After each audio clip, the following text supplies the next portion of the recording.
Hello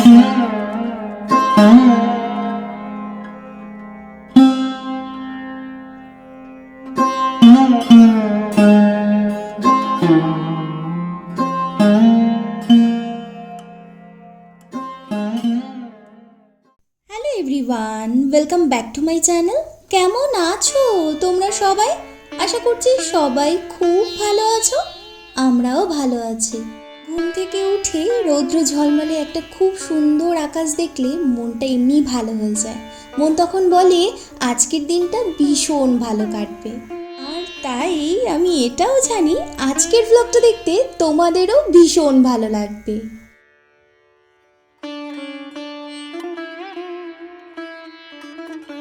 আজকে সকালে ঘুম থেকে উঠেছি 7:20-তে, আর এখন ঘড়ির কাঁটায় সময় হলো 7:45।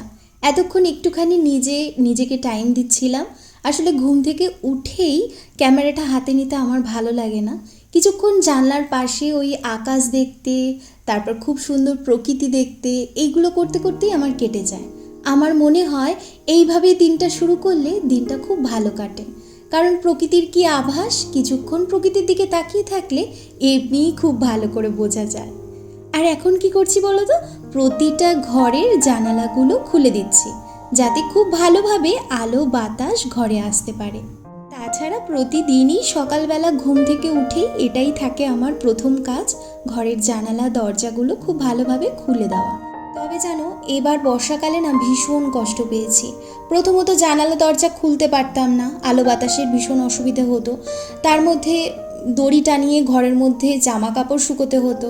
আর দেখবে এই বর্ষাকালে না এই জামা কাপড়, ভিজে জামা কাপড় যেহেতু ঘরে মেলে শুকোতে হয় পাখার নিচে, তো সেই ক্ষেত্রে ঘরে কেমন একটা ভ্যাপসা গন্ধ হয়।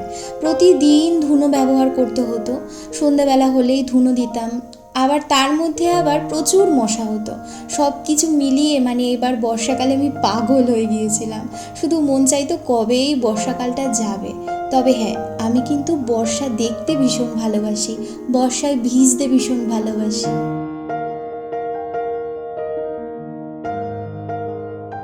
রাত্রিবেলার আমাদের দুজনার 2-3টে বাসন ছিল, সেগুলোই এখন মেজে সিঙ্কটাকে ভালো করে মেজে নিচ্ছি। আর যতবার বাসন মাজি আমি এই কাজটা করেই থাকি, না হলে আমার মনে হয় কি এই সিঙ্কটাও এঁঠো রয়েছে। আর তাছাড়া কি বলতো, আমার না ওই সিঙ্ক কখনোই ভর্তি থাকে না, মানে টুকটুক করে যেটুকু বাসন হয় আমি মেজে ফেলি। দুপুরের বলো, সন্ধ্যার চা খাওয়ার বলো, মানে যেটুকু হয় আমি ওই সময়ই মেজে ফেলি। যে কারণে রাত্রে শুধু 2-3টেই থাকে, কারণ ওইটা না আর রাত্রিবেলা ইচ্ছে করে না। তবুও মাঝে মাঝে 2-1টা দিন আবার করেও রাখি।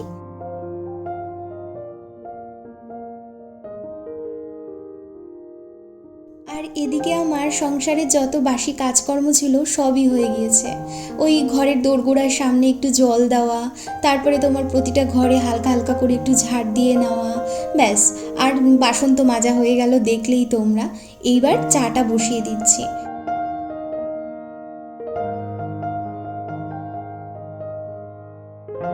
এইবার চাটা হতে হতে আগে একটু জল খেয়ে নিই, এত পরিমাণে গলাটা শুকিয়ে গিয়েছে। মানে সকালবেলা না ঘুম থেকে উঠে এক নাগাড়ে অনেকক্ষণ কাজ করে যাই, ভাবি যে একটুখানি জল খাবো জল খাবো, তা না আর হয়ে ওঠে না জানো।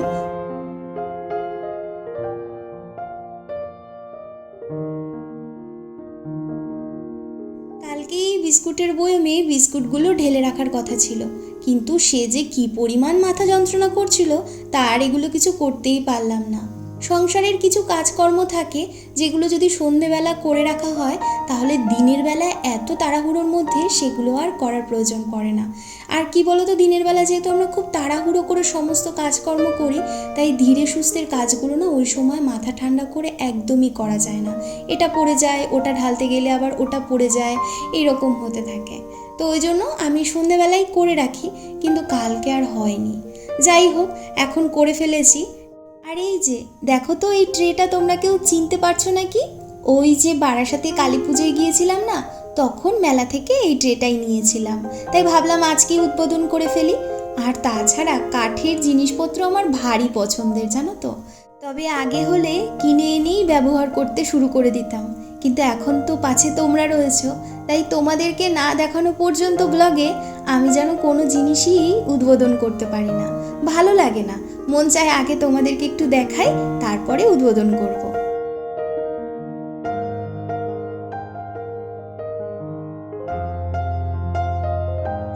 চা খেয়ে চলে এসেছি আজকের সকালের রুটিনে যেই কাজটা রয়েছে, মানে আমার ঘরের যত ইনডোর প্ল্যান্টগুলো রয়েছে তাদেরকে আজকে জল চেঞ্জ করতে হবে।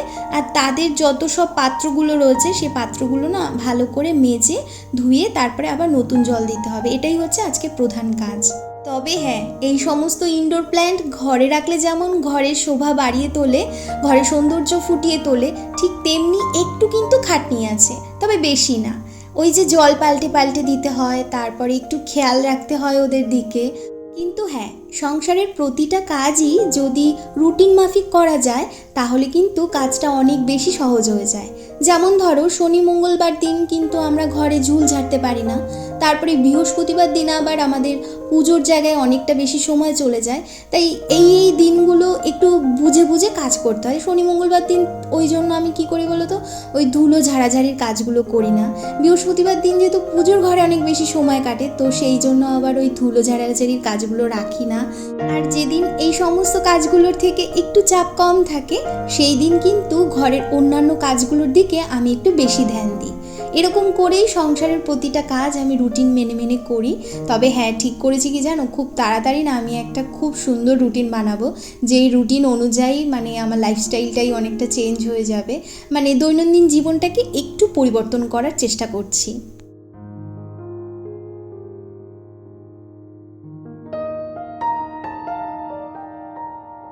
নিজের বাড়িতে নাইবা থাকলাম তাতে কি আসে যায়, তবে গাছ ছাড়া আমি কোনোভাবেই বাঁচতে পারবো না। সকালের দিন শুরু হয় গাছ দিয়ে, আবার রাত্রের দিন শেষ হয় গাছ দিয়ে। আর তাছাড়া কি বলতো, মানে গাছের সাথে থাকতে আমি ভীষণ ভালোবাসি। গাছ ছাড়া কোনোভাবে বাঁচার কথা ভাবতেই পারি না। আচ্ছা তবে চলো, এবার কেমন লাগছে এদেরকে দেখতে তোমাদেরকে একটু দেখিয়ে দিই।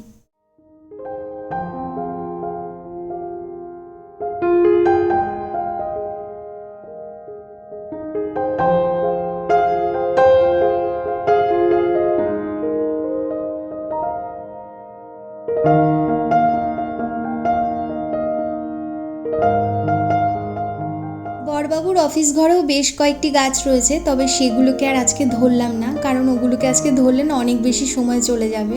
ওদিকে আবার রান্নার সময়টা আবার তাহলে দেরি হয়ে যাবে, তো ওই জন্য ওদেরকে আবার কালকে ধরবো। এরকমভাবেই ভাগ ভাগ করে করি, বুঝলে। আর একটা যে বসার ঘর রয়েছে আমাদের, ওই ঘরেও বেশ কয়েকটা রয়েছে, তবে ওই ঘরে কম রয়েছে, ওইগুলো আজকে করে ফেলবো।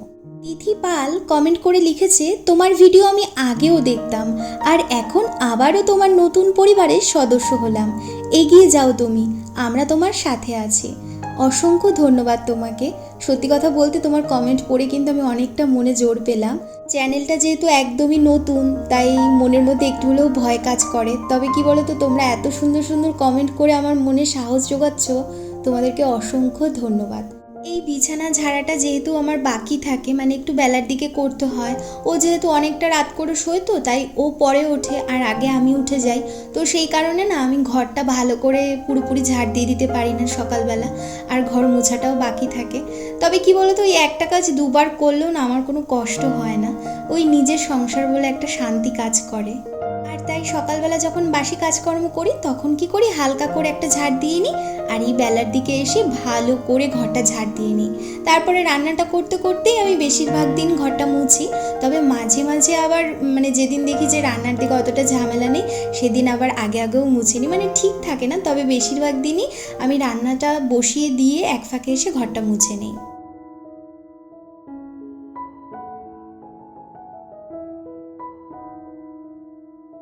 টুম্পাস কুকারি ব্লগ কমেন্ট করেছে, কেমন আছো বনু তুমি? আমি ভালো আছি দিভাই, তুমি কেমন আছো? আমি তোমার একটা দিভাই বলছি, তোমার ব্লগ আমার ভীষণ ভালো লাগে। তোমার গলার আওয়াজটা এত সুন্দর, আর তুমি এত মিষ্টি একটা লক্ষ্মীমন্ত্র মেয়ে যে তোমাকে সত্যি ভালোবাসতে ইচ্ছে করবেই করবে। দিভাইয়ের কমেন্টটা না অনেক বড় ছিল, বিশ্বাস করো, এই চ্যানেলের ফার্স্ট এত বড় সুন্দর একটা কমেন্ট, যে কমেন্টটা পড়ে আমার ভীষণ মন ভালো হয়ে গিয়েছিল। তবে অত বড় কমেন্টটা তো দেওয়া যায় না। দিভাই সেখানে আমাকে অনেক শুভেচ্ছা জানিয়েছে, অনেক সাহস জুগিয়েছে। সত্যি কথা বলতে আমার ভীষণ ভালো লেগেছে।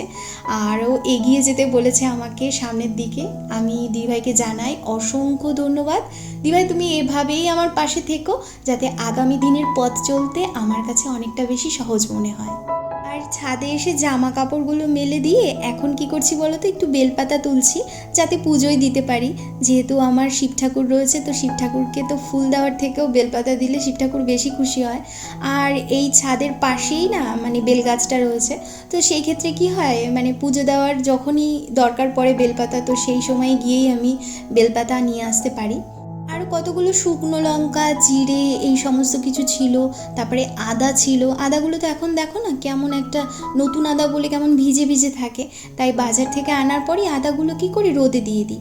বেশ মোটামুটি তোমার 3-4টে দিনের রোদ খেয়েই আদাগুলো কেমন যেন পুরো একদম পুরনো আদার মতো হয়ে যায়। আদাগুলো বেশ ভালো থাকে, অনেকগুলো দিন ধরে ভালো থাকে। ছাদের থেকে এসেই আগে মুসুর ডালটা বয়মে ঢেলে নিলাম। ওই বাড়ি গিয়েছিলাম যখন, তখন মা অনেকগুলো মুসুর ডাল দিয়ে দিয়েছিল, কিন্তু আমার যেহেতু আগের ডাল রয়েছে তো ওই জন্য আর ওই ডালটা ঢালিনি। তবে কালকে সন্ধ্যেবেলা এটা করলে খুব ভালো হতো। এই যে করিনি বলে এখন এই কাজের ফাঁকে ফাঁকে করতে হচ্ছে। আর সন্ধ্যেবেলা করলে কি একবারেই সবটা হয়ে যায়। আর এখন দাঁড়াও, সকালের ব্রেকফাস্টটা সেরে নিই আমরা, কেমন?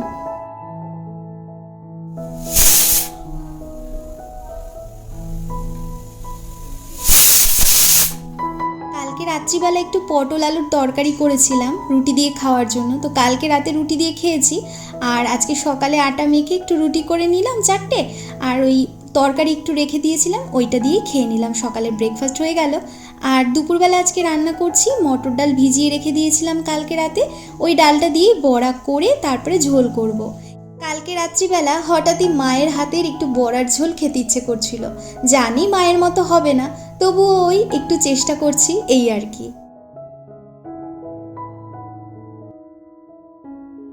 ওদিকে যেহেতু বড়াটা ভাজবো, তাই মটর ডালটাকে মিক্সিতে পেস্ট করে তারপরে লবণ, হলুদ আর অল্প একটু মিষ্টি দিয়ে মাখিয়ে নিলাম।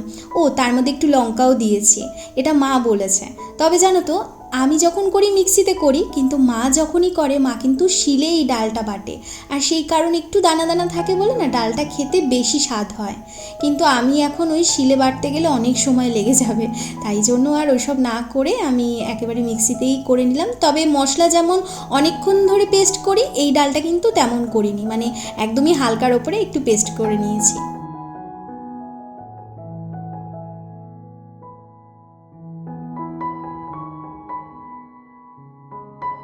এদিকে সকালে রুটি বানালাম, রান্নাঘরে কাজ করতে করতেও আবার বারে বারে ঘরে গিয়ে সংসারের কিছু টুকিটাকি কাজকর্ম সেরে আসলাম। কিছু কাঁচা জামা কাপড় ছিল, সেগুলো ভাঁজ করে রেখে আসলাম, সেগুলো জায়গা মতো রাখা বাকি রয়েছে। ঘর মোছা হয়ে গিয়েছে, মানে রান্নাঘরে এসে রান্নাঘরে কাজ করতে করতে ঘর মোছা হয়ে গিয়েছে, কিন্তু এগুলো কোনো কিছুই তোমাদেরকে দেখাতে পারিনি।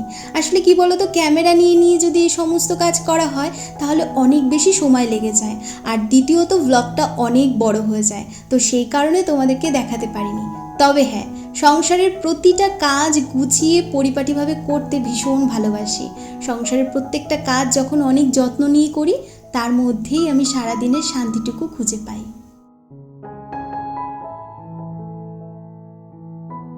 এদিকে সমস্ত বড়া ভাজা হয়ে গিয়েছে, আর ওই বড়াটা ভাজার পর ওই তেলের মধ্যে একটুখানি জিরে ফোড়ন দিয়ে তারপরে আলুটা একটু হালকা করে ভেজে নিলাম। তারপর ওর মধ্যেই আদা বাটা, জিরে বাটা, কাঁচা লঙ্কা বাটা সব একবারে বেটে দিয়ে দিলাম। ব্যাস, ঝোলটা ভালো করে ফুটে উঠেছে যেই, সাথে সাথে ভেজে রাখা বড়াগুলো দিয়ে দিলাম, আর 2-3টে রেখে দিলাম, খাওয়ার সময় ওকে ডালের পাতে দেবো তাই। নামানোর আগে অল্প একটু গরম মশলা দেব। অনেকে ঘিও দেয়, তবে আজকে আমি ঘি দেব না। আচ্ছা, আগের দিন যেহেতু আমার প্রচুর মাথা যন্ত্রণা করছিল, তাই রঞ্জনা দিভাই কমেন্ট করে লিখেছে, বনু তুমি একটু সাবধানে থেকো, আর বারবার করে স্নান করো না, সিজন চেঞ্জ হচ্ছে তো শরীর খারাপ করবে। হ্যাঁ গো দিভাই, তুমি একদমই ঠিক বলেছ। তাই আজকে কিন্তু সত্যি কথা বলতে আমি অতবার স্নান করিনি, 2বার করেছি। আসলে একবারে তো কমাতে পারবো না, আস্তে আস্তে কমিয়ে ফেলবো। যেহেতু শীত চলে আসছে, তাই এখন একদমই ওরকম স্নান করা উচিত না।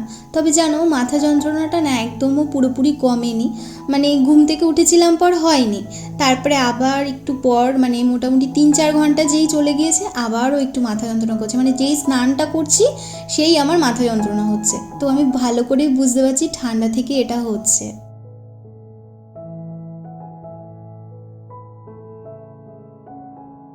কমেন্ট করেছে বেঙ্গলি ব্লগার প্রিয়াঙ্কা, লিখেছে ভালো লাগলো, অসংখ্য ধন্যবাদ তোমাকেও। আচ্ছা, এদিকে আমার প্রত্যেকটা সংসারে কাজকর্ম হয়ে গিয়েছে, মানে রান্নাঘরের সব কাজ হয়ে গিয়েছে, মানে আজকে আমার অনেক কাজ হয়ে গিয়েছে। তবে হ্যাঁ, এখনও স্নান করে পুজো দেওয়া বাকি রয়েছে। যাই হোক, রান্নাঘরটাকে ভালো করে পরিষ্কার করে আগে স্নানটা সেরে নিলাম। স্নান সেরে এখন একটুখানি মুখে একটু ওই অ্যালোভেরা জেলটা মাখছি। কদিন ধরে মাখছি তো খুব ভালো উপকার পাচ্ছি জানো। আর এই সিজনটা যেহেতু চেঞ্জ হয়, এই সময় না স্কিনেও অনেক রকম সমস্যা হয়, র্যাশ হয়, তারপর স্কিনটা কেমন যেন একটা ড্রাই ড্রাই ভাব আসে। তো এই অ্যালোভেরা জেলটা খুব ভালো কাজ করছে। এদিকে আমার ঠাকুর পুজো দেওয়া হয়ে গেল, আর ওদিকে ওনারও স্নান হয়ে গিয়েছে। এখন আমরা খেতে বসবো। আর এই যে আজকের মেনুতে রয়েছে শিম দিয়ে রাঁধুনি ফোড়ন দিয়ে ডাল। এই ডালটা খেতে না ভীষণ ভালো লাগে, রাঁধুনির ডাল মানেই ভালো লাগে। আর হয়েছে কটা ভাজা বড়া, যেটা ঝোলে দেইনি, রেখে দিয়েছিলাম ডালের পাতের জন্য। আর এই হচ্ছে বড়ার তরকারি। তবে যেন ঝোল টেনে নিয়েছে, বড়ার তরকারির এই হয় আর কি। আজকেও দুপুরে খেয়ে উঠে একটুও টাইম পাবো না রেস্ট নেওয়ার, কারণ উনিও খুব ব্যস্ত, আমিও খুব ব্যস্ত। আমাকে এখন ভিডিও তৈরি করতে হবে তোমাদের জন্য। যাই হোক, তবে চলো আজকের মতো তোমাদেরকে এখানেই বিদায় জানাচ্ছি। যদি কিছু ভালো লাগে তাহলে একটা লাইক করো, কমেন্ট করে জানিও ভিডিওটা কেমন লাগলো। সবাই খুব খুব ভালো থেকো, সুস্থ থেকো। তোমাদের সকলের সাথে দেখা হচ্ছে পরবর্তী ভিডিওয়। ততক্ষণের জন্য তোমাদের সবাইকে টাটা।